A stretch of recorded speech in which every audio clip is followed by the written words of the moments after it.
po ng RF 5175. Pero second hand, yes, meron po tayong available for today. So ipapakita ko sa inyo ang ating RFI na available. This is Surplus.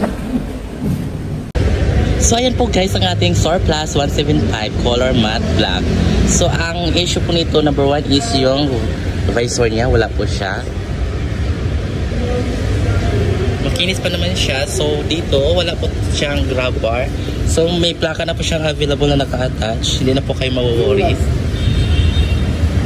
Ayan po. Medyo may ano din siya dito sa gilid, pero ma-fix pa naman yan siya.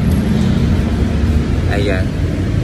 So pag sikanan po guys is as is where is na po tayo ha. Kayo na po ang bahalang mag-provide ng mga kulang dito. So don't worry, may mga mechanic naman kami magagaling.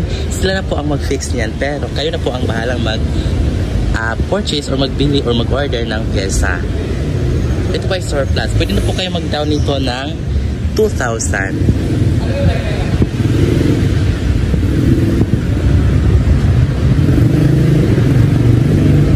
So may mga hidden issue po ito guys. PM nyo lang po ako kung ano yung para maganda talaga, may convo tayong mangyayari. So ayun na nga po guys ang ating Surplus, pinakita ko po sa inyo. So guys, ito lang po masasabi ko, please subscribe or follow my FB page or sa aking Reels tsaka sa aking YouTube account. So guys, thank you very much po.